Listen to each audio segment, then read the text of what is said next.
Hello everyone. आप लोगों ने ये सेट को पूरा बनाया होगा और मैं इस सेट का सॉल्यूशन को दे रहा हूँ जिसमें आपको आंसर भी मिलेंगे और बनाने के कुछ नए तरीके भी। तो आप इसे अवश्य से देखें। पहला क्वेश्चन है 51 नंबर। इसमें कह रहा है कि 4577 में किस संख्या को ऐड की जाए, जोड़ी जाए कि वह पूर्ण वर्ग बन जाए। तो ऐसे में हम इसे पहले जैसे वर्गमूल निकालते हैं वैसे निकाल कर देखेंगे कि इसका रिमाइंडर कितना आ रहा है और एक ज़्यादा बार लगा के देखेंगे कि कितना और जोड़ने की आवश्यकता होगा। तो यहाँ 6 बार में लगाएंगे, 6 छक 36 और ये बचा 9, फिर 7 7 ये 6 और ये 12 यानी कि 12। यदि 7 बार में लगाऊं 12 84 यानी इससे लग जाएगा, यानी 8 बार में लगा देता हूँ ताकि ये ज़्यादा माइनस में आ जाए। 8 8 64, 4 6 12 96 और 6 102 और इसमें इसको हम लोग यहाँ पे घटाएंगे यानी अब ज़्यादा है। एक बार ही ज़्यादा मैंने लिया, 7 बार लग जाता है इसलिए एक बार बढ़ा कर लिया, 8 बार लिया ताकि हमको ये पता चल पाए कि कितना कम हो रहा है ये। तो हम लोग यहाँ से घटाएंगे तो पता चल जाएगा कि यहाँ पर हम लोगों को कितना बच रहा है, 7 यानी कि 47। यानी यहाँ पर 47 माइनस में आएगा और यही संख्या जोड़ेंगे इसमें तो ये परफेक्ट स्क्वायर बन जाएगा यानी पूर्ण स्क्वायर। ये हो गया सी नंबर आंसर। 52 का देखते हैं 52 कैसे बनेंगे। 52 में कह रहा है कि प्रथम 51 संख्याओं का योग ज्ञात करें। तो यदि प्राकृतिक संख्या हो और इस तरह से n संख्या इसका योग निकालना हो तो n इंटू एन प्लस 1, आप लोगों ने ये बहुत बार पढ़ा होगा। तो इसका अब योग निकाल लेते हैं हम लोग। तो यहाँ पर n के जगह पर 57 है तो 57 इंटू 57 प्लस 1 यानी 58 डिवाइड बाई 2, इसे डिवाइड देंगे 29। अब ये दोनों को मल्टीप्लाई कर देते हैं। ठीक, 9 सौ 63, 6 9 बजे 45, 6 51, 27 दूनी 114, 3 5 6 1 यानी ये है ऑप्शन नंबर डी में। डी हुआ आंसर। सॉरी दिख नहीं रहा लगता है, ये रहा डी नंबर आंसर। आप इसे मल्टीप्लाई करें आपको आंसर मिल जाएगा। ठीक है, आगे मैं चलता हूँ। आगे है ये क्वेश्चन 53 नंबर। 53 नंबर कह रहा है प्रश्नवाची चिन्ह के स्थान पर क्या आएगा, यहाँ पे क्या आना है। तो ऐसे क्वेश्चन बहुत आसानी से है। देखिए इसके एक बार कि ये 2 का पावर 3 लगा सकते हैं, ये 2 का पावर 2 और 3 का पावर ये तो है ही। और आंसर देखिए कुछ डिफरेंट दिया हुआ है, ये 9 का मल्टीपल है। हम लोग जान रहे हैं यहाँ पर सारा 2 का मल्टीपल ही मिलने वाला है। तो यहाँ पर 9 इसमें है, ये तो कभी हो नहीं सकता। 64 ये हो सकता है क्योंकि ये 2 से ही बना हुआ है, इसमें और कोई दूसरा नंबर नहीं है। इसमें 2 और 7 दोनों है क्योंकि यहाँ पर 7 के 28 है। तो यहाँ ये नहीं हो सकता, यानी डी नहीं हो सकता, ए नहीं हो सकता, 1284 इसमें 7 है, ये नहीं हो सकता। यानी ए सी और डी कट गए तो एक बी ही चांसेस रहा। हम लोगों को यदि दोनों टाई कर जाता तो बनाकर भी देखते, लेकिन देख रहे ये 2 से बना हुआ और ये भी 2 से बना हुआ और ऐसा कोई भी ऑप्शन नहीं है। तो ऐसे क्वेश्चन यही फायदा है कि मैं जब बता रहा हूँ तो आप लोग एक नए बात को सीखें कि कैसे हम लोग कैलकुलेशन करने से बचे। थोड़ा सा 2-3 सेकंड हटाकर ये भी देखें कि ऑप्शन में क्या ऐसा बात है जिससे हम लोग बच सकते हैं। अब चलते हैं ये 54 नंबर।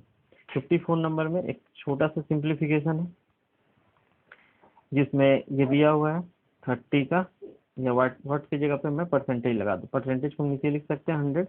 अच्छा यहाँ ऐसे है कि ये पॉइंट हटाऊं, यहाँ 100 आ जाएगा, ये तो कट जाएगा। ठीक है, अब यहाँ बात रहा 27, ये 21 आएगा, नीचे से ये भी चल जाएगा, यानी 27 21 से इसको डिवाइड देना होगा, यानी 5775 इसे यदि डिवाइड देना पड़ेगा तो हम लोगों को देना पड़ेगा कितने से, 27 21, क्योंकि 7 भी नीचे ये भी नीचे। तो 21 से कितने बार में लगेगा, 2 बार में 42। अब ये 5 7, अब यदि 7 बार लगाऊं तो लगभग 7 दूनी 14 के आसपास में लग जाएगा। लेकिन अब आगे लगाने की भी आवश्यकता नहीं है क्योंकि देखिए 25 से 26, 30 से 27 है, 27 आ गया और भी आगे आएगा। ठीक है, लेकिन अभी उतना क्यों जाए जब 2 डिजिट मिल ही गया। तो यानी कि यहाँ पर इसका जो आंसर है वो सी नंबर है। सी नंबर में लगभग 27 पॉइंट समथिंग इसका आंसर आने वाला है ना। अब अगला प्रश्न पे चलता हूँ। अगला प्रश्न पे देखिए, ये प्रश्न बहुत आसान सा है, इसे आप ऐसे क्वेश्चन को देखते ही बनाया जा सकता है। इसमें एक बहुत अच्छा समझने वाली बात है कि यदि कोई नंबर मेरे पास 8 है, मान लेते हैं 1/8 है, और हम इसे कम करना चाहते हैं, डिवाइड करना चाहते हैं, तो इसे डिवाइड यदि मान लेते हैं हमको 2 से 8 को डिवाइड करना है, तो डिवाइड करने का 2 तरीका, एक तो नीचे से डिवाइड किया जा सकता है, या फिर इसको आधा करने का तरीका है ऊपर से हम लोग डिवाइड कर सकते हैं। तो ऊपर से भी काट के उतना ही आएगा जितना नीचे से कर रहे थे। तो अभी उसी चीज को सोचना है। यहाँ पे मैं दोनों तरीके से इसे बता देता हूँ। इसे इसी तरह से सोचना है कि यहाँ पे जो नंबर है, मैं इसे थोड़ा जूम कर देता हूँ यहाँ पे, कि ये दिया हुआ है इसका वैल्यू और इसे ये निकालना है। तो हम लोग देख रहे हैं ये नंबर तो वही है लेकिन पॉइंट का हेरा फेरी है, तो इस नंबर से ये नंबर ज़्यादा छोटा है। तो हम एक काम करते हैं, इसे छोटा करने के लिए पॉइंट को कितने बार घसकाना पड़ेगा, 4 के पहले है तो 4 के पहले से 1 बार, 2 बार, 3 बार, 4 बार, यानी 4 जीरो से यहाँ पर मल्टीप्लाई करना पड़ेगा। यदि LHS में 4 जीरो से मल्टीप्लाई करना पड़ेगा यानी 10,000 से मल्टीप्लाई करना पड़ेगा, और यहाँ भी 10,000 से मल्टीप्लाई करेंगे तो इसका तो 4 डिजिट के बाद जो पॉइंट है खत्म हो जाएगा, मतलब यही आंसर होगा, यानी ए नंबर आंसर। इसका मौखिक आंसर आप मार सकते हैं जैसे मैंने ऑब्जर्वेशन बताया उसके हिसाब से। लेकिन यदि आप ऑब्जर्वेशन नहीं चाहते हैं, आप चाहते हैं कि इसको बना के ही देखें, तो लीजिए मैं बनाता हूँ। क्वेश्चन नंबर 55 को देखें कैसे मैं बनाता हूँ। हम लोगों को निकालना है 0.000428 पॉइंट। अच्छा, अब हम लोगों से इतना का वैल्यू पूछा, हम इसे ऐसे भी लिख सकते हैं, ये पॉइंट को यहाँ तक घसकाते हैं। यदि यहाँ तक घसकाए, यहाँ से यहाँ तक घसकाए, तो यहाँ पर हम लोगों को 1 है, 1 2 3 4 जीरो देना पड़ेगा, 1 2 3 4। तो हम लोग ऊपर वाला लिख सकते हैं 1 2 3 4 और मल्टीप्लाई, ये जो यहाँ पे बचा है वो 4.828 ये लिखा जा सकता है। अब आप समझ रहे होंगे कि मैं क्या करने जा रहा हूँ। अब आप समझ रहे होंगे इसका वैल्यू क्या दिया होगा। इसका वैल्यू हम लोगों के पास दिया हुआ है 0.2071। तो हम लोग लिख सकते हैं यहाँ पे 10,000 इंटू 0.1। अब इससे इसको मल्टीप्लाई करेंगे, ये तो नंबर आ ही जाएगा, ये दिख रहा होगा ना। तो ये तो पूरा का पूरा नंबर आ जाएगा ये, ठीक है। तो ये कितने नंबर ऑप्शन में, ये ए नंबर ऑप्शन में। खैर ऐसे क्वेश्चन को आप लोग मौखिक ही बनाएं। आपको नहीं समझ में आया तो वीडियो को रिपीट करके अवश्य देखें एक बार। अगले क्वेश्चन पे मैं चलता हूँ। तो अगला क्वेश्चन क्या है, ध्यान दें कि यहाँ पे दिया हुआ है ये रूट, ये भी मौखिक बन जाएगा। ये पीछे से, ऐसे क्वेश्चन को पीछे से करें, इसका रूट 4 निकलेगा, घटेगा इसमें, तो यहाँ आ जाएगा 16 का रूट आता है 4, तो 4 इसमें जुटेगा यानी ऐड होकर ये आ जाएगा 36 इसका स्क्वायर है 6 का, यानी 6, यानी 6 जो है इसमें से माइनस हो जाएगा यानी 64 का यदि रूट निकाला जाए तो 8 आएगा, तो 8 आ जाएगा। ये तो मौखिक बन गया। 56, तो 56 में कुछ भी नहीं था, ये सी नंबर इसका आंसर हुआ।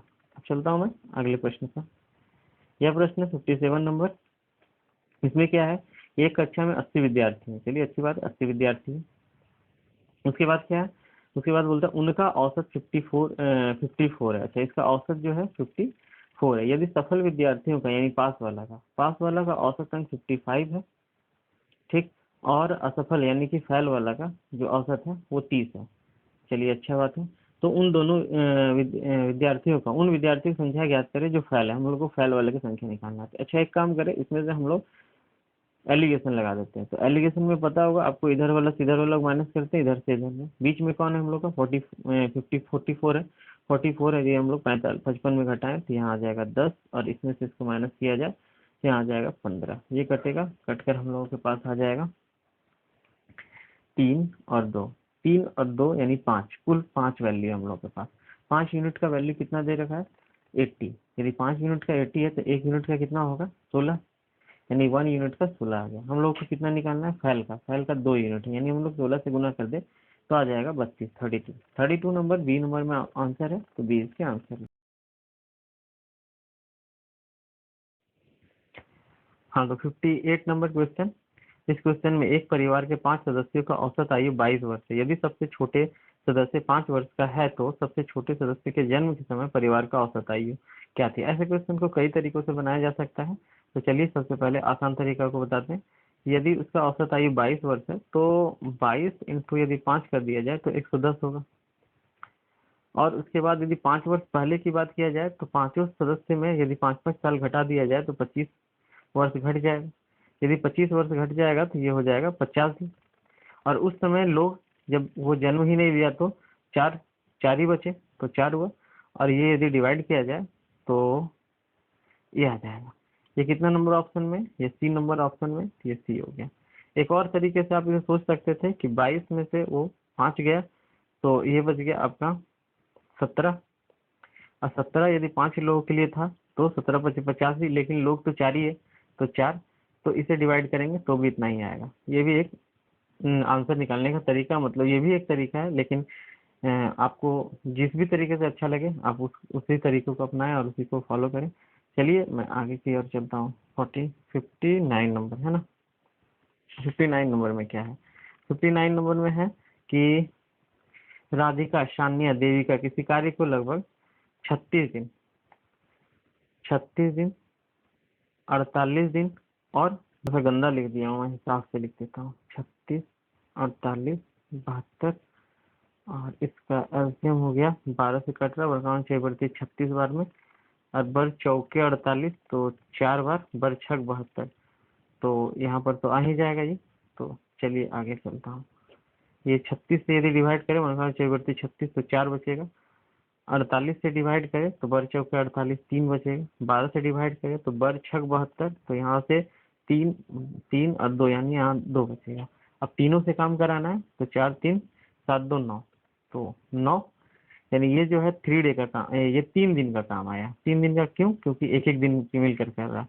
अब इसके हिसाब से ये करेगा तो कितने दिन में लगेगा? तो चलिए ये भी निकाल लेते हैं। टोटल काम को 9 से डिवाइड करते हैं। 3 तिहाई 9, 3 चक 12 यानी 4 चक 16, यानी कि इसे 16 टाइम्स लगेंगे। यानी कि इसे यदि मैं 16 से मल्टीप्लाई कर दूं तो ये पूरा का पूरा टाइम निकल आएगा, यानी कि 144 इधर आ जाएगा। ये पूरा का पूरा 144 ही है, देखिए 12 गुने 12, और इधर आ जाएगा ये 16 48 दिन। तो ऐसा क्वेश्चन बहुत आसान होता है, इसमें डिवाइड करके टोटल से उसमें जितना आता है उसको गुना कर देते हैं, क्योंकि ये जो आया वो 1 डे वर्क है, मतलब 3 डेज वर्क है। 3 डेज है तो ये कितने टाइम्स में गया? 16 टाइम्स में। 3 डेज को 16 टाइम्स करेंगे तो वो टोटल डेज कितना निकल के आएगा? वो 48। तो ये 48 है, ये ए नंबर आंसर हुआ। ठीक, तो आगे की ओर चलता हूँ मैं। 64, तो जस्ट अ मिनट प्लीज। 64 क्या है? 64 नहीं, 60 नंबर क्वेश्चन क्या कहता है, चलिए देखते हैं। कि शैलेंद्र प्रतिदिन काम करने का 380 रुपये प्राप्त करते हैं। यदि 31 दिन के महीने में इसे इतना मिलता है तो उसने कितने दिन काम किया? तो ये तो बहुत अच्छा बात है।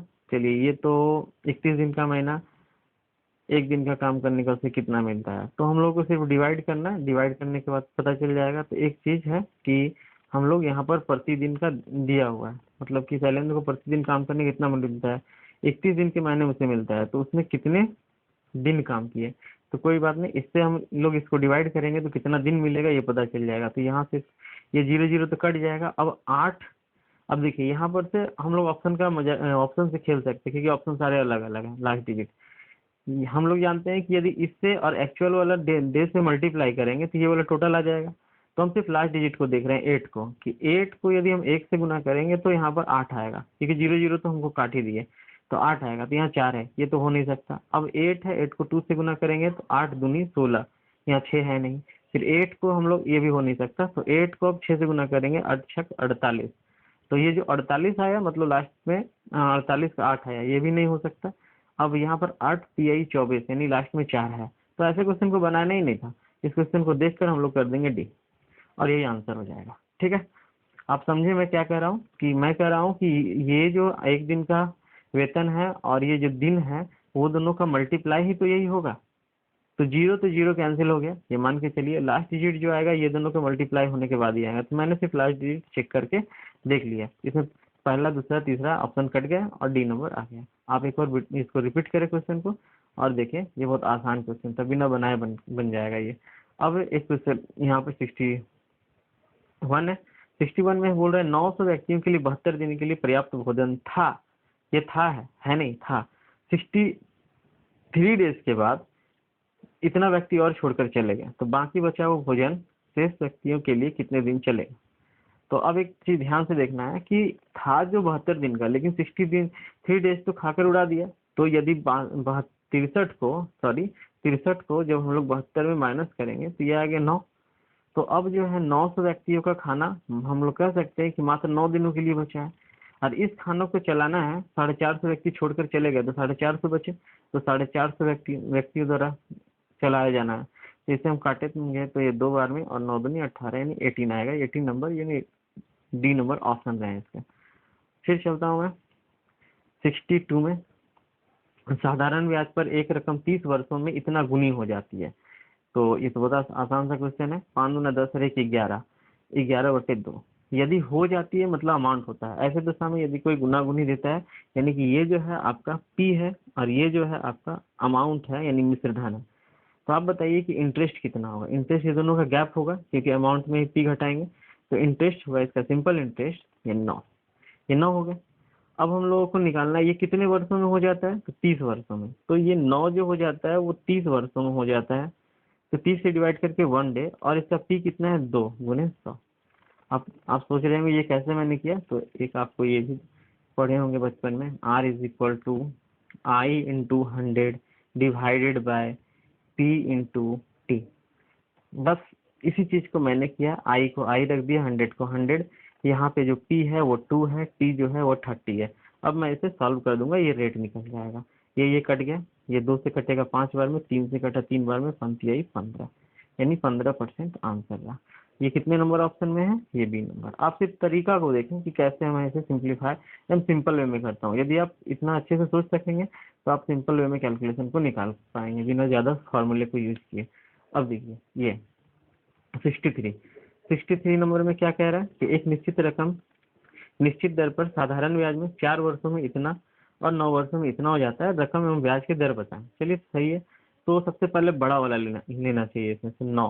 9 वर्षों में कितना हो जाता है, 9 वर्षों में 1450, और 4 वर्षों में कितना हो जाता है, 4 वर्षों में जो हो जाता है ये 1200 हो जाता है। तो एक काम करते हैं, ये हम लोग घटाएंगे तो निकलेगा 5 वर्ष में। 5 वर्ष में ये इंटरेस्ट बनेगा, ये कितना आएगा, ये आएगा आपका 250।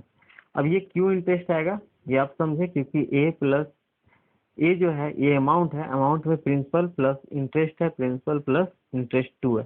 तो इंटरेस्ट का गैप, ये तो पी तो कैंसिल आउट हो ही जाएगा, बचेगा तो इंटरेस्ट का गैप ही, तो ये तो इंटरेस्ट ही कहलाएगा।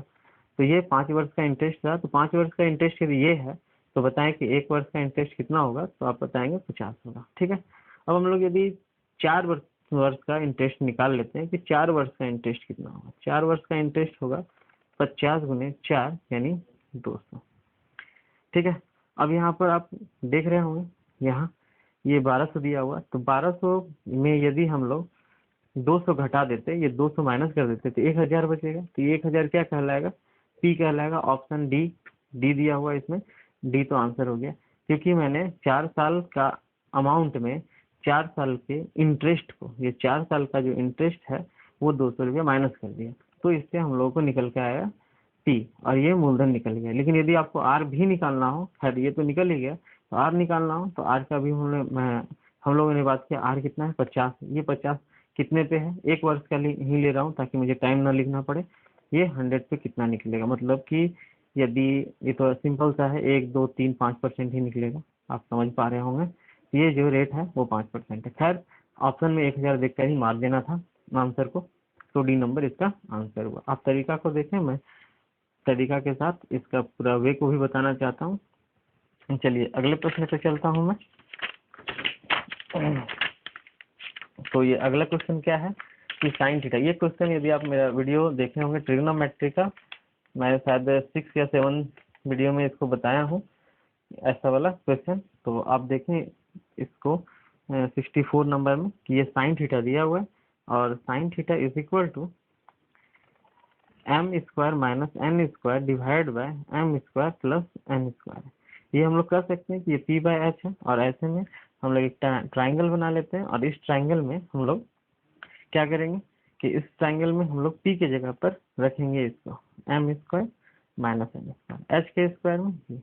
और आप उस वीडियो को देखे होंगे तो मैंने बताया कि एक ट्रिपलेट की तरह काम करता है, जिसके नीचे 2mn होगा, इसका तीसरा ट्रिपलेट, तो 2mn होगा। तो अब या तो आप इसके स्क्वायर में इसको घटाएंगे तब भी आपको यही मिलेगा। ठीक, अब हम लोगों के पास क्या निकालना, हम लोगों के पास tan थीटा निकालना, तो tan थीटा बराबर p बाय b होता है। तो p हम लोग का कितना है और b कितना है, तो ऑप्शन में देख लेना है कि कहाँ पर m square minus n square divide bye 2mn दिया हुआ है, वही आंसर हो जाएगा। तो ये आंसर जो है सी नंबर में आप लोगों को दिख रहा है, तो सी इसका आंसर हो, है ना। तो चलिए अब अगले प्रश्न पे है कि 65 नंबर में 65 नंबर कह रहा है कि अलका की वर्तमान आयु अपने पुत्र की आयु की 8 गुनी है। चलिए अलका है और उसकी पुत्री है, पुत्री को मैं नीचे पी से लिख देता हूँ, ये 8 गुनी है, ये अपनी बेटी की आयु से। अब से 8 वर्ष पश्चात अलका की आयु से पुत्र की आयु के अनुपात का 10:3 हो जाएगा। ऐसे क्वेश्चन मैंने बहुत बार बताया। दोनों का गैप कितना है? 8-8 साल। तो ऐसे में आप यहाँ पे इससे इसको मल्टीप्लाई कर ले। मैं इसे शॉर्टकट से ही बता देता हूँ। 8×3 = 24 और यहाँ पर 10। ये कितना आएगा? इससे इसको करें सॉल्व और यहाँ आएगा 14। ठीक, इधर से इसको मल्टीप्लाई करें। 8×3 = 24, 8×10 = 80 और 80 आएगा और ये घट के आएगा 56। ये 56 आया और 14 से यदि इसको काटेंगे 14×4 = 56। अब हम लोग को देखना है किसका पूछ रहा है? अलका। तो अलका ऊपर वाला था, ऊपर वाला नहीं 8 यूनिट का वैल्यू पूछ रहा है, तो इसको 8 से मल्टीप्लाई कर देंगे। यदि बेटी का पूछता तो 1 से मल्टीप्लाई कर देते। तो ये जो है 8 से यदि मल्टीप्लाई कर दी, पर जगह नहीं तो यही कर दे रहा हूँ। 8×4 = 32, यानी 32 यानी डी नंबर आंसर होगा इसका। ठीक है, तो अब आगे के प्रश्न पे चलता हूँ। आगे का प्रश्न क्या है कि एक आयत का परिमाप मतलब पेरीमीटर होता है, पेरीमीटर क्वेश्चन दिख रहा है ना? हाँ, एक आयत का परिमाप 10 सेंटीमीटर एवं लंबाई और चौड़ाई का अनुपात लगभग क्रमशः 2:3 है। परिमाप जो होता है वो 2:L+B होता है, आपको ये मालूम होगा। अब ये 2:2 ये 50 है, ये 2 यदि डिवाइड कर दें तो 25 आ जाएगा, यानी कि L+B हम लोगों के पास 25 है। हम लोगों का ये इसका रेशियो दिया हुआ 2:3। ये 2:3 है, आप इसे ध्यान से देखें। यदि 3:2 है, सॉरी 3:2 है, 3, 2, 5, तो ये 5 यूनिट बराबर 5 यूनिट जो है वो कितने के बराबर है? 25 के। तो 1 यूनिट का वैल्यू कितना आएगा? 5। अब हम लोगों का ये आ गया 5 से मल्टीप्लाई करके 15 और ये आ गया 5 से मल्टीप्लाई करके 15×10। हम लोगों से पूछा है इस वर्ग इसका क्षेत्रफल बताइए। क्षेत्रफल मतलब L×B। यदि L×B कर दिया जाए तो 150। ये आंसर सी नंबर में है। सी नंबर आंसर हुआ इसका। ठीक है, अब अगला प्रश्न पे चलता हूँ मैं। अगला प्रश्न क्या बोल रहा है कि 67 नंबर।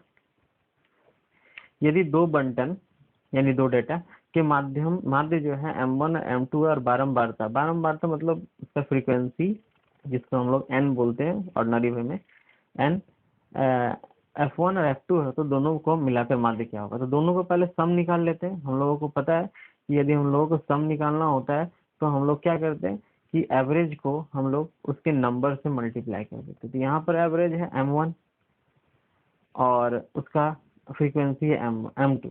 दूसरी तरफ उसका दूसरा जो है उसका M2 और F2। तो M1 F1 M2 F2 ये दोनों सम हो गए। दोनों सम को जोड़ देंगे तो टोटल सम हो गया। और टोटल सम को यदि टोटल नंबर से डिवाइड करें तो नंबर तो फ्रीक्वेंसी ही होता है F1 F2, तो F1 F2 से हम लोग डिवाइड कर देंगे, तो यानी F1 + F2। तो F1 + F2 से डिवाइड कर देंगे तो ये हो जाएगा एवरेज। ठीक, तो ये एवरेज हो गया सी नंबर, यानी सी इसके आंसर हुआ। ठीक, तो ये तो काफी आसान था, सी नंबर आंसर हुआ इसका। अब आगे मैं चलता हूँ 68 नंबर। 68 नंबर क्या बोल रहा है देखिए, यहीं पे हो जाएगा ये। 68 नंबर बोल रहा है 500 के बजाय 400 में एक मेज को बेचने पर हानि बढ़कर 10% ये हो जाती है, लागत मूल्य बताइए। ये तो बहुत आसान है। इसका गैप कितने का है? 100 रुपये का जो गैप है वो 10% है। तो बताएं कि 100% का गैप कितना होगा? 1000, यानी सी नंबर। ये तो मौखिक ही आप कर सकते हैं कि 100 का गैप है, 10% का गैप 100 है, तो 100% का गैप कितना होगा? ये 1000। ये सब मौखिक मानने का सी नंबर है आंसर। ठीक, अब देखते हैं 69 नंबर 24 घंटा चाल से एक व्यक्ति कुछ निश्चित दूरी 8 मिनट में तय करता है। यदि उसे उसी दूरी को 6 मिनट में तय करना चाहता है तो उसकी चाल क्या होनी चाहिए? तो चलिए देखते हैं। दूरी तो हमेशा इक्वल ही रहेगा चाहे वो जैसे भी तय करे। तो ये 24 किलोमीटर जो है वो 8 के हिसाब से तय कर रहा है। अभी उसको जो है इसी चीज को, यही दूरी को 6 मिनट में तय करना है, कितने के हिसाब से? तो ये काट दिए 8 6 चौक 24, 8 चौके 32, यानी 32 रहेगा। आप ये सोच रहे होंगे कि मैंने यहाँ पर कन्वर्ट क्यों नहीं किया मिनट को घंटा में। इसलिए नहीं किया कि ये दोनों तरफ में करना होता है, तो दोनों तरफ से तो वो कैंसिल ही हो जाता है, क्योंकि दोनों तरफ एक ही कोफिशिएंट से मल्टीप्लाई करना होता है, तो वो तो कैंसिल ही हो जाता है। इसलिए मैंने उसे नहीं किया और इस तरह से आंसर बी रहा हम लोगों का। ठीक है, अब चलता हूँ मैं अगले प्रश्न पे। तो अगला प्रश्न क्या है? अगला प्रश्न है 70 नंबर। 70 नंबर क्या कह रहा है? एक मोटरसाइकिल कार से दुगनी तेज एवं कार स्कूटर से 3 गुनी तेज है। जस्ट मिनट, मैं पेज ले लेता हूँ। चलिए, ये 70 नंबर क्वेश्चन देखें ध्यान से। क्या कह रहा कि एक मोटरसाइकिल कार से दुगनी तेज से तथा कार स्कूटर से तिगुनी तेज से। तो एक है मोटरसाइकिल, एक है कार और एक है स्कूटर। ठीक, एक मोटरसाइकिल कार से, कार स्कूटर से। तो स्कूटर से कितना तिगुना है? 3। तो ये यदि 1 होगा तो ये 3 होगा, मैंने पीछे से लिया। और मोटरसाइकिल दुगना यानी 6 होगा। तो ये क्या है? उसका स्पीड का रेशियो है। लेकिन हम लोगों को चाहिए किसका रेशियो? यहाँ समय दिया हुआ है, स्कूटर द्वारा 54 मिनट में तय की गई दूरी है, तो मोटरसाइकिल से कितने समय में तय की जाएगी, यानी हम लोग को समय दिया हुआ, तो हम लोग को समय का इस रेशियो चाहिए। समय का रेशियो इसका उलट देंगे। तो रेशियो को उलटने के लिए एक सबसे अच्छा तरीका है कि एक तो आप 1/6, 1/3, 1/1 कर लीजिए, या फिर उलटने का ये तरीका है कि जिसे यदि इस रेशियो को उलटना है तो 6 को आप ढक ले, 6 को ढक ले तो 3 जो बच जाएगा उसको मल्टीप्लाई करें, 3:1 यानी 3। दूसरा आप 3 को ढक ले तो 6:1 6 हो जाएगा। और तीसरा आप 1 को ढक ले, 6×3 18 यानी ये 18 हो जाएगा। ठीक है। अब हम लोगों से दिया हुआ है कि स्कूटर द्वारा ये तो स्कूटर कितने दिन में तय कर रहा है? तो स्कूटर देखिए 54 मिनट में। 54 मिनट मतलब कितना दिन का, कितना का मल्टीप्लाई है? 18 3 54 यानी 3 गुना है। तो हमसे पूछ रहा है कि मोटरसाइकिल द्वारा, तो मोटरसाइकिल मतलब इसका पूछ रहा है, तो मोटरसाइकिल को भी हम लोग 3 से गुना कर लेंगे। 3×3 9 मिनट, यानी कि 9 मिनट जो है ये सी नंबर ऑप्शन, ये इसका आंसर होगा। ठीक है, बहुत आसान सा क्वेश्चन था ये, बस इसका रेशियो पलटने का एक खेल था, जिसमें हो सकता है आप दूसरे वे से करें। मैंने एक तरीका भी बताया आपको। आगे चलता है, आगे चलिए और 71 नंबर देखिए 71 नंबर क्या कह रहा है? 71 नंबर बोल रहा है कार का औसत चाल जो है 90 किलोमीटर प्रति घंटा है। चालक पहले औसत चाल को 40% कम करता है, उसके बाद 10% बढ़ा देता है। उसकी नई औसत चाल कितनी है? जब भी ऐसे कम करे और बढ़ा है तो आप वो जो मास्टर फार्मूला है इफेक्टिव वाला, उसको पहले लगाइए 40%, फिर प्लस 50%, फिर प्लस माइनस माइनस, यानी 40 में 50। आपको ये पता होगा, ये जो मास्टर फार्मूला इसे हम लोग यूज कर लेते हैं, जो इफेक्टिव परसेंट के लिए बनाया गया है। अब ये जो है ये आ जाता है 10 और माइनस 5 चौके 20, 5 चौके 20, और ये घटकर आ जाएगा -10, यानी 10% की कमी होगी। 90%, 90 में 10% कमी, 10% कमी मतलब कि 90%। तो 90% यानी कि 9×9 81, 81 यानी बी नंबर आंसर। तो बी नंबर इसका आंसर हुआ। ठीक है, आगे चलता हूँ। आगे है क्वेश्चन नंबर 72 है। एक टंकी 7 मीटर लंबा 4 मीटर चौड़ा है। ठीक है, ध्यान से देखें आप इस क्वेश्चन को। एक टंकी 7 मीटर लंबा 4 मीटर चौड़ी है और 5 सेंटीमीटर चौड़ी एवं 4 सेंटीमीटर गहरी पाइप से किस गति में पानी का बहाव रहना चाहिए जिससे कि 6 घंटा 18 मिनट में टंकी में पानी का स्तर 4.5 मीटर बन जाए। तो एक बात है कि एक बड़ा सा टंकी है जो क्यूबॉइड का शेप का होगा, क्योंकि क्यूबॉइड का शेप का है तभी तो वो ऊंचाई लंबाई चौड़ाई की बात कर रहा है। और दूसरा इसमें उसी तरह से लंबाई चौड़ाई का एक पाइप डाला गया है जो भी स्क्वायर साइड से, इससे ये इसमें भर रहा है। अभी इसमें बात क्या कर रहा है कि इसमें किस रेट से पानी को बहना चाहिए। तो हम लोग ये तो कह सकते हैं कि टंकी में पानी का आयतन पाइप से निकला गया पानी के आयतन के बराबर होगा। बस उसी इक्वेशन पे हम लोग काम करेंगे। अभी चलते हैं, यहाँ पर 7 मीटर लंबी है, तो हम लोग 72 नंबर ध्यान से देखें। 7 मीटर लंबी है, यदि ये 7 मीटर लंबी है तो हम लोग कह सकते हैं कि 7 इंटू 4 मीटर चौड़ी है तो 4 इंटू, और इसमें पानी का स्तर 4.5 है तो 4.5, ये सारा मीटर में है। हम लोगों से ये बोला है कि ये जो पाइप है छोटा वाला वो 5 सेंटीमीटर चौड़ा है, तो 5 सेंटीमीटर चौड़ा है, लेकिन हमको इस सेंटीमीटर हम लोगों के पास है, हम लोगों को इसको कन्वर्ट करना होगा तो 100 से डिवाइड करते हैं। ठीक, अच्छा दूसरी बात यहाँ पर फिर लिखा हुआ है जो, और 4 मीटर गहरी है, 4 सेंटीमीटर गहरी है, तो 4 और सेंटीमीटर गहरी है मतलब कि हम लोगों को डिवाइड करना होगा 100 से, तो ये मीटर में हो जाएगा। अभी भी बात नहीं बना क्योंकि इसमें पानी का बहाव पूछ रहा है। तो पानी का बहाव जब भी हम लोग निकालते हैं तो हम लोगों को वहाँ डिस्टेंस लिखना होता है। डिस्टेंस में हम लोग स्पीड इंटू टाइम लिखते हैं, तो स्पीड इंटू टाइम ये कितना लगेगा ये हम लोगों को देखना है। तो यहाँ पर स्पीड जो है ना हम लोगों को वही पूछ रहा है, तो स्पीड तो एक्स हम लोग मान लेते हैं, एक्स किलोमीटर होगा पर आवर, और टाइम दिया हुआ है तो हम लोगों के पास टाइम कितना दिया हुआ है 6.18, तो 18/हम 60 लिख सकते हैं यहाँ पर, यानी कि 6×18 और 6 है, यानी यहाँ 63/10 हो जाएगा। तो हम लोग यहाँ पर ये लिख सकते हैं कि इस हिसाब से कि स्पीड यदि एक्स रहे और यहाँ पर 63/10 समय है, ये टाइम है, क्योंकि टाइम को यदि स्पीड से मल्टीप्लाई करेंगे तो डिस्टेंस आएगा, डिस्टेंस लेंथ की तरह काम करेगा। तो ये पाइप से बहाया गया पानी का आयतन और ये रहा टैंक का आयतन। अब इस इक्वेशन को सॉल्व करना, लेकिन यहाँ पर ये किलोमीटर पर आवर में है, हम माने क्योंकि सारा ऑप्शन किलोमीटर पर आवर में है। हम लोगों का ये किलो आवर में तो ठीक है सब, लेकिन हम लोगों को ये किलोमीटर में नहीं है। इसके लिए हम लोगों को यहाँ पर डिवाइड करना पड़ेगा 1000 से, इसे भी 1000 से, इसे भी 1000 से, और यहाँ भी 1000 से, यानी कि 1 2 3 0, यहाँ भी 1 2 3 0 ऐसे लगाना पड़ेगा। अब जाकर ये सारा किलोमीटर में हो गया। अब मैं इसे काटता हूँ, 3 3 6 0, 1 2 3 4 5 6 0। अब 1 2 3, तो 1 2 3 ये कट गया। अब तो कुछ रहा नहीं। अब ये पॉइंट को ऐसे उड़ाते हैं हम लोग, पॉइंट को उड़ाए तो नीचे एक 0 और आएगा, उसे भी मैं काट देता हूँ, इस पॉइंट इस 0 से काट देता हूँ। ठीक है, ये 5 से कटेगा, 5 से कितने बार में कटेगा, 9 5 से 45।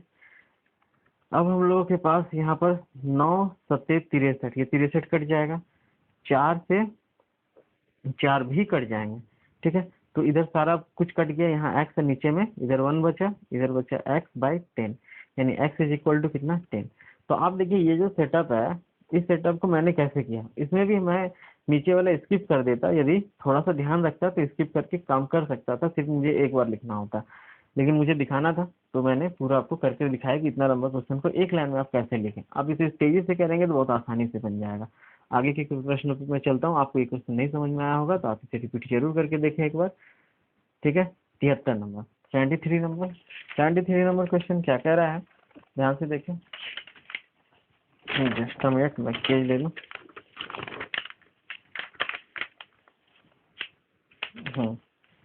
यहाँ पे 73 नंबर है, दो मोबाइल सेटों की कुल लागत 13,600 रुपया एवं उनके विक्रय मूल्य बराबर है।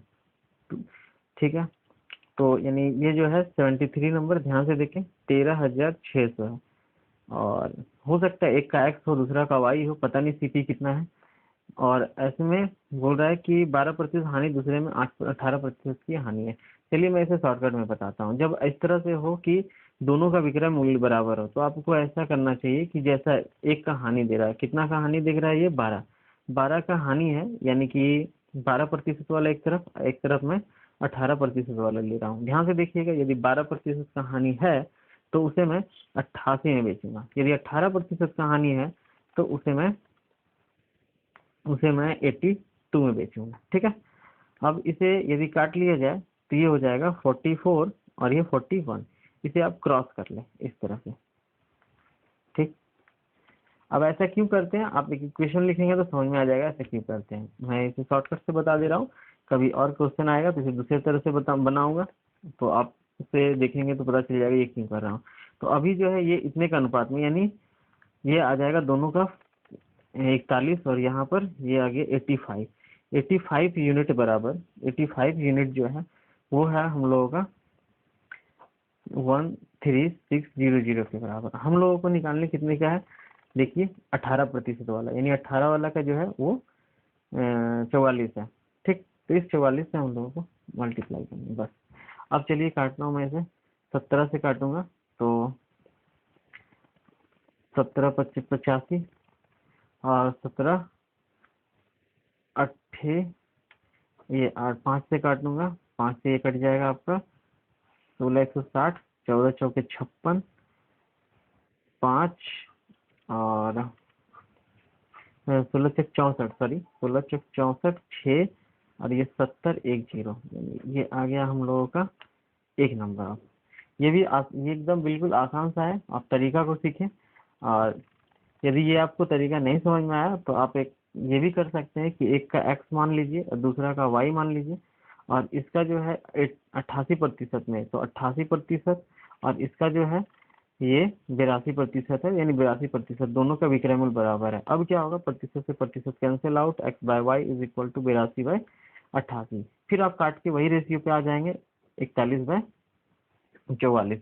और मैंने बता दिया ये वाला तरीका से भी आप वहीं पे आएंगे, ऊपर वाले तरीका पे ही आएंगे, वही रिव्यू वही सब फिगर आने वाला है। तो चलिए मैं आगे के प्रश्न पर चलता हूँ। प्रश्न नंबर 74। यह प्रश्न क्या कह रहा है कि एक विक्रेता 14 रुपए में 5 की दर से नींबू बेचकर 40% का लाभ कमाता है, 12 नींबू उसने कितने में खरीदा। ऐसे में जब भी वस्तु भी रहे और रुपया भी रहे तो हम लोग रुपया को ऊपर वस्तु को नीचे लिखते हैं। ठीक है, तो रुपया ऊपर लिखेंगे 14 रुपया में 5 की दर से। अच्छा ये कितना प्रतिशत है, चूंकि 40% का लाभ है यानी ये पूरा का पूरा 140% है, तो 100% कितना होगा पता है। ये जब मैं 5 से डिवाइड किया तो 1 नींबू पे आ गया। ये सारा गेम जो है अब 1 नींबू पे निकल रहा है। तो ये काट देता हूँ मैं, इससे ये कट जाएगा, इससे ये कट जाएगा, मतलब 2। यानी 1 रुपया में सॉरी 1 वस्तु का दाम 2 है, उसमें 12 का पूछा, तो 1 का 2 है तो 12 का कितना होगा, 12 से गुना कर लीजिए पता चल जाएगा 12 से कितना होगा, यानी 24। तो हम लोग कह सकते हैं 12 नींबू का 24। तो 12 नींबू का 24 रुपया में, यानी 24 रुपया में इसने खरीदा है इसे। ठीक, यहाँ मैं 100 से इसलिए मल्टीप्लाई किया क्योंकि 100% में हूँ खरीदा होगा, क्योंकि सीपी पूछ रहा है।